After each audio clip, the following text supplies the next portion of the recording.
nós conversamos na última aula sobre os padrões comerciais, as características dos padrões comerciais. E eu sempre, quando eu toco nesse assunto, pelo fato de ser um assunto extremamente delicado, né, eu falo o seguinte: delicado porque eu já vivi na pele circunstâncias de mal entendido sobre isso. Né? Então, é uma questão que vale a pena sempre ressaltar. Eu não estou dizendo aqui que o sistema de comercialização ele está certo ou ele está errado. Eu estou dizendo aqui o que eu vejo em termos de características. Tá? Características. Essas características, elas são, para mim, os pontos principais do sistema de classificação de café comercial. Tá? E tudo está resumido nessas frases aí. A avaliação é feita por quem compra. Ao meu ver, as informações disponibilizadas aos cafeicultores são informações superficiais, não detalha essa questão da catação, qual é o defeito de maior ocorrência, né? Não fala, só fala a juntada dos defeitos. O café tem X% de catação. Significa que o café, vamos imaginar um lote de 100 sacas. 100 sacas são quantos quilos? 100 sacas de café. 6 toneladas, certo? Concordam? 100 sacas, cada saca 60 quilos, 100 sacas são 6 toneladas de café. Um lote de 6 toneladas tem 20% de catação. 20% de catação em 6 mil quilos são quantos mil quilos? São quantos quilos? Vou repetir a pergunta. Um lote de café de 100 sacas que possui 20% de catação possui quantos quilos de café defeituoso? 20 quilos? Vamos de novo. Sueli, não. Quem falou mais? 1.200. 1.200 quilos.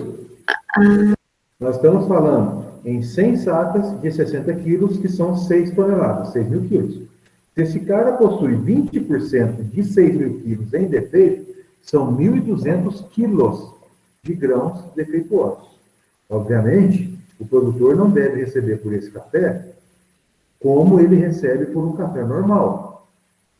Ele não pode receber. Não é justo que o comprador de café pague para o produtor o mesmo preço que ele pagaria nos grãos bons, nos grãos bem formados, nos grãos uniformes.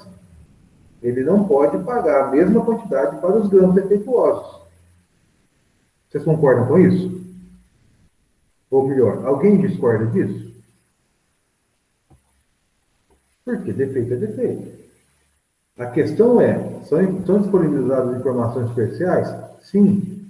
Qual é a porcentagem de cada defeito? Por que eu digo isso, meninos? Essa questão, para nós, ela é extremamente importante. E eu acho que eu não frisei isso muito bem na última aula e eu vou fazer isso aqui agora. É importante detalhar quais são os defeitos que perfazem a catação de um café? É importante que o produtor saiba qual o defeito de maior ocorrência, quais são os defeitos que mais acontecem no café dele? Sim. Claro. Sim. É importante. É importante. Professor. Né? A pergunta é, por que é importante? Quem falou assim? Foi a Silmara que me chamou?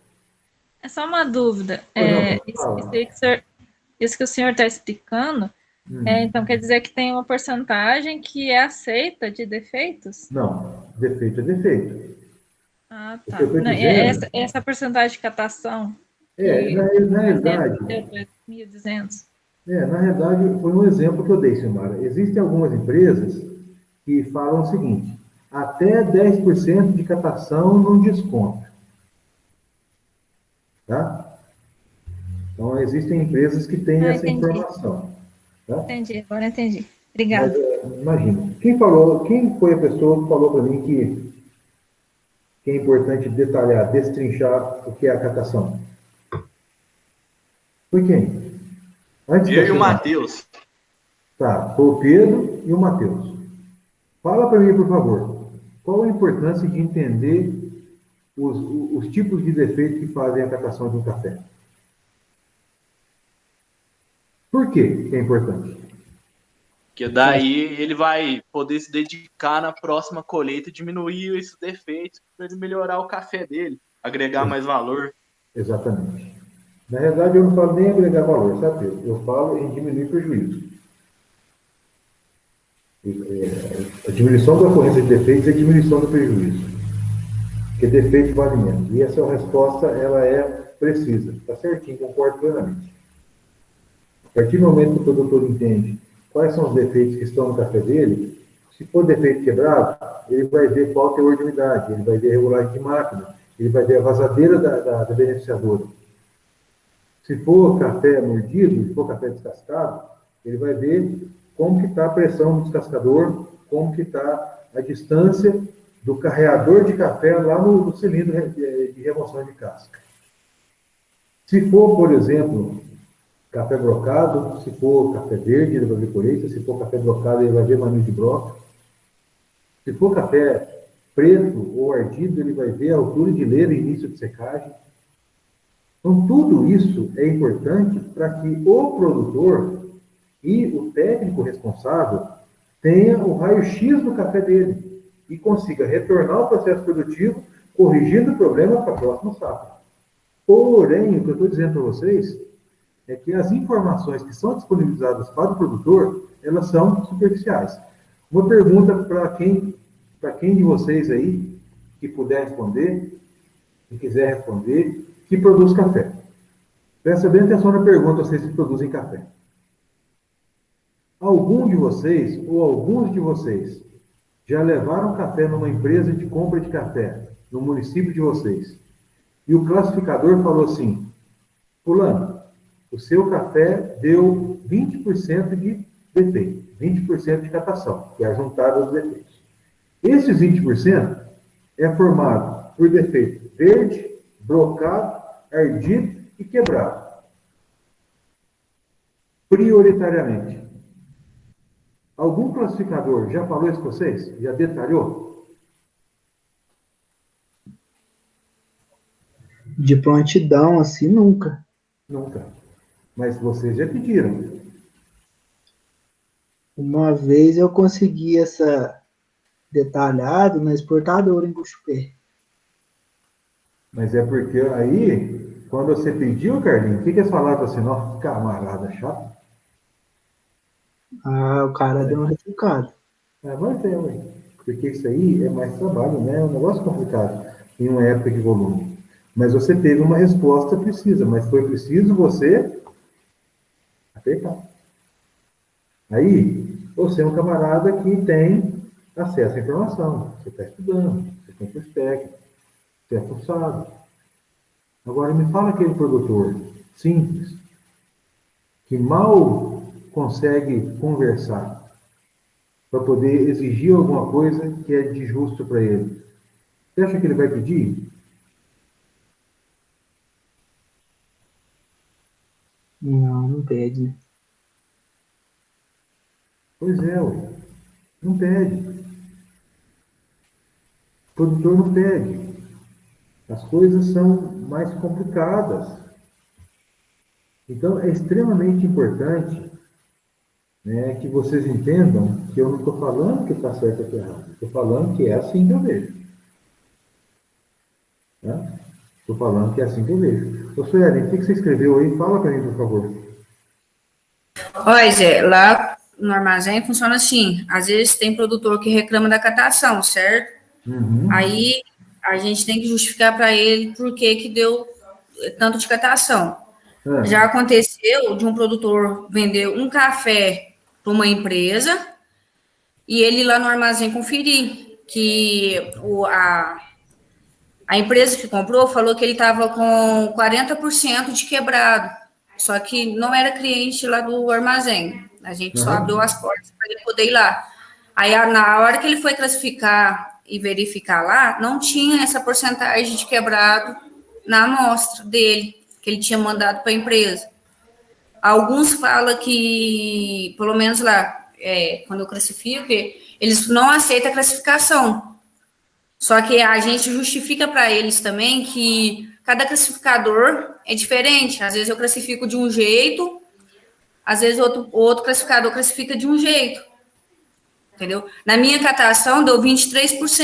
Para onde ele vendeu, deu 20%. E ele reclamou da catação do armazém. Aí eu tive que explicar para ele.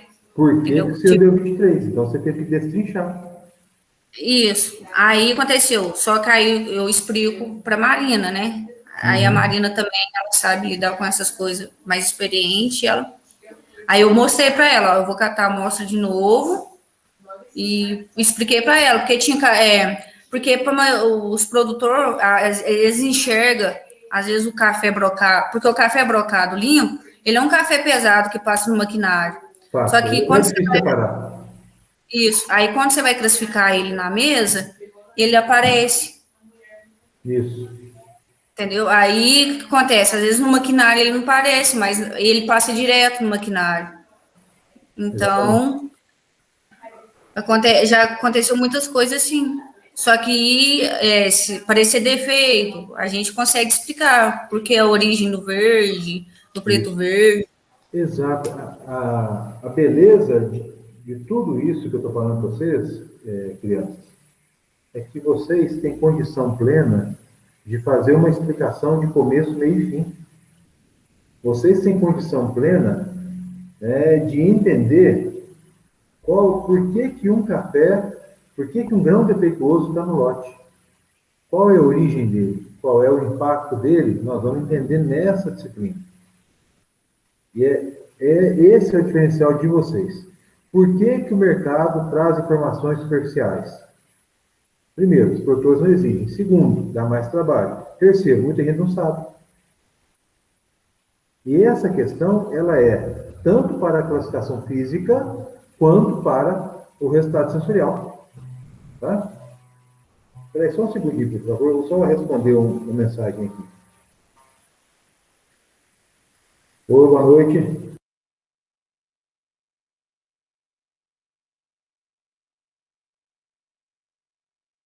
Tudo bom, tchau. Então, pessoal, são características importantes, ainda somadas a esse último slide que eu estou fazendo essa nova contextualização, que é a falta de padrão, falta de equiparação entre os métodos. E aí, veja bem, eu não estou dizendo para vocês que quem faz de um jeito está certo e quem faz de outro está errado. Não.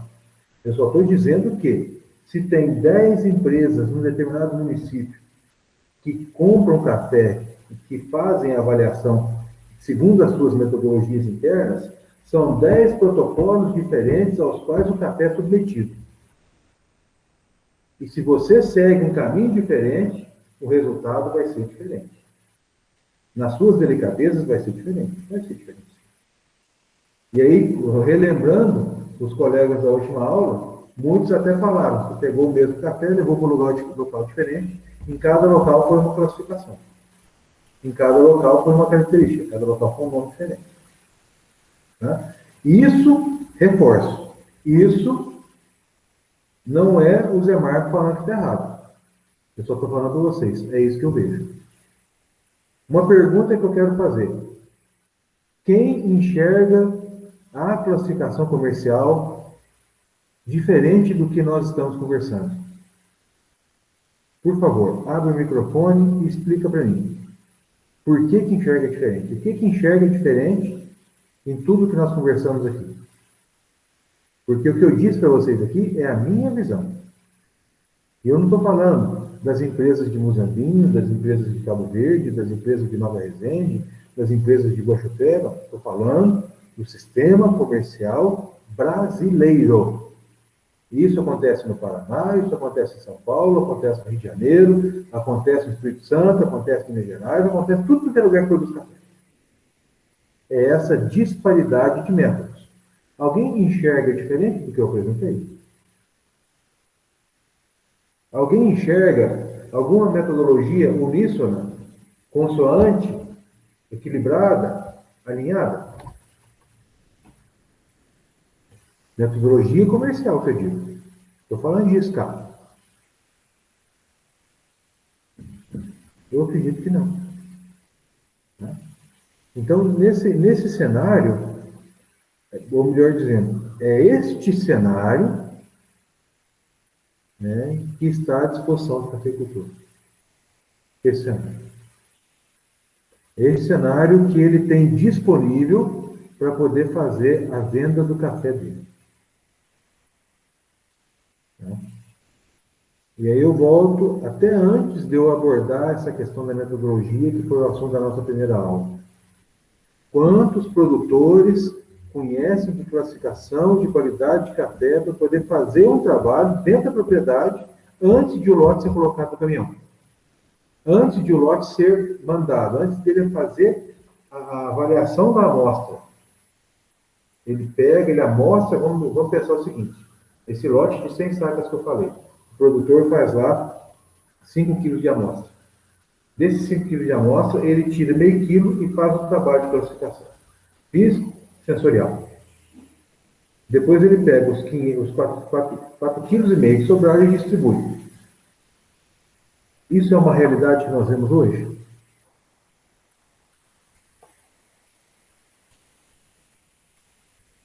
Vou mudar a pergunta. Isso que eu falei para vocês, do produtor fazer uma primeira análise do café na propriedade dele, isso é real hoje? Isso hoje acontece? Não. Acontece. Acontece sim, Eduardo. Acontece de produtores fazerem a avaliação dos seus cafés dentro da propriedade antes de comercializar. Agora, a segunda pergunta é, isso é usual? Isso é rotineiro? O produtor tem por hábito fazer isso? Aí agora cabe a sua resposta. Não. Primeira resposta, sim. Produtores fazem análise? Fazem. Existem muitos produtores que fazem. Pequeno, médio ou grande que faz isso? São os pequenos, os médios ou os grandes que têm hábito de fazer isso? Médio para grande, né? É médio para grande, Carlinhos. Exatamente. Pequenos não fazem. Não tem por hábito fazer. Então, os produtores de médio para grande, os que têm mais café, que têm mais... tem mais volume de café para comercializar, eles já têm uma preocupação. Porque uma diferença de 10, 15 reais em 10 sacas, né, ela é diferente de uma diferença de 10, 15 reais em 100 sacas, 150 sacas, 1.000 sacas. Uma diferença de 15 reais em 1.000 sacas é uma diferença de 15 mil reais. Então as coisas vão ganhando volume. Então, nesse contexto, é importante entender que existem produtores que fazem isso. Porém, esse número é extremamente reduzido. E aí eu concordo com o Eduardo. Isso é hábito? Não, isso não é hábito. Pergunta. Os técnicos de campo, técnico de agricultura, técnico de agropecuária, técnico de agricultura, tecnólogo, agrônomo, só tem tudo trabalho café. Conhecem de classificação? Conhecem de qualidade? Conseguem correlacionar os defeitos? Poucos. São poucos profissionais que entendem que o trabalho deles não para na classificação.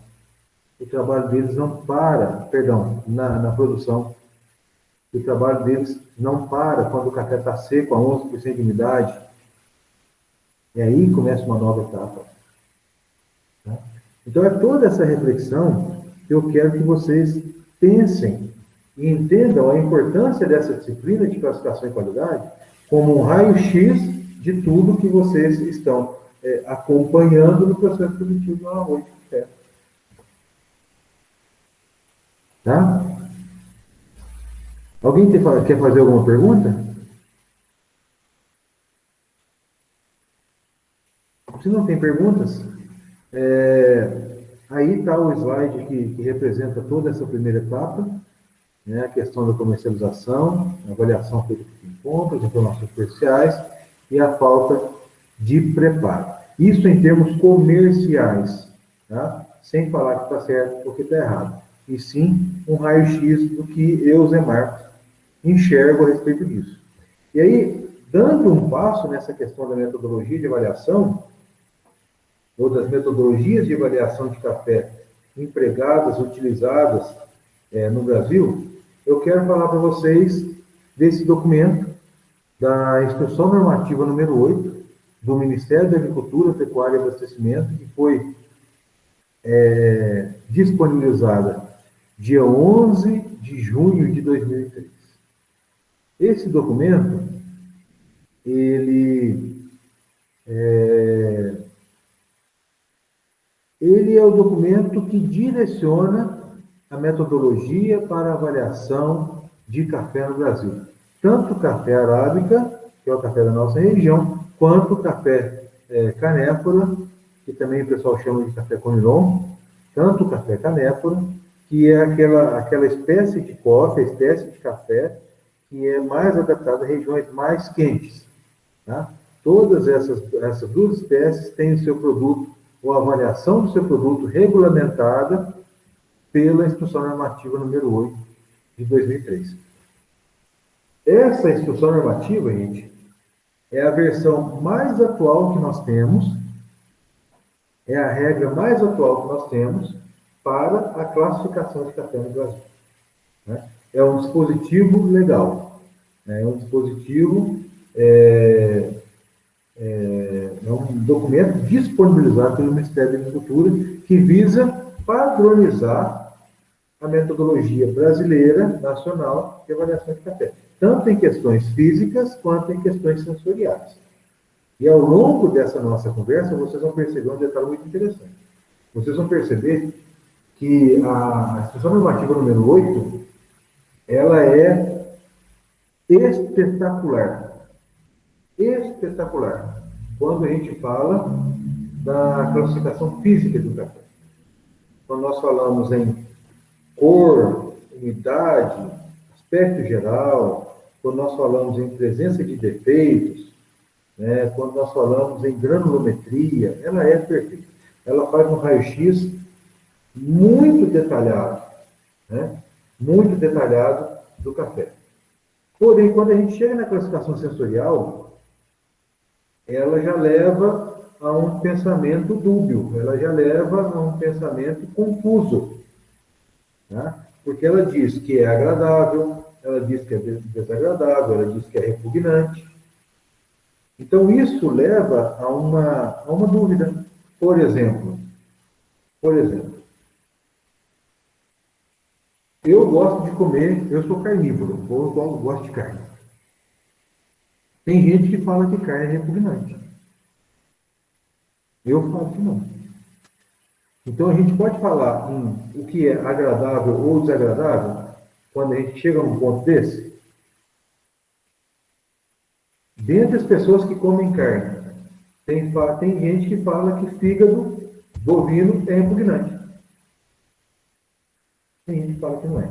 Então, existem palavras que dão esse aspecto duplo de entendimento. E a classificação sensorial, ela leva nessa reflexão. Ela fala que um café é doce ou muito doce. Mas qual é a régua que avalia a intensidade de doçura?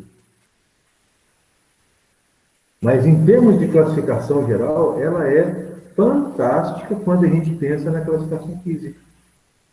E essa Instrução Normativa, que foi sancionada, publicada, não sei qual é a palavra que explica, de 2003, ela veio sendo construída a partir de anteriores. E é extremamente interessante a história dela, porque a história da classificação do café, em especial a classificação sensorial, ela está atrelada aos caminhos ou às fases de expansão do café pelas regiões de produção de café no Brasil. Por exemplo, vocês já ouviram falar no café Rio. Eu acredito que todos já tenham ouvido falar em café Rio. O que é um café Rio? Alguém pode me dizer? Quando a gente fala assim, café Rio, o que vocês pensam? O que você pensa? Fala para mim. Um café ruim. Quando fala café Rio, você pensa em café ruim. Quem falou isso? Matheus. Matheus, por que você fala em café ruim? Você pensa em café ruim. Por que a palavra Rio fala café ruim? Porque o Rio tem gosto de quê?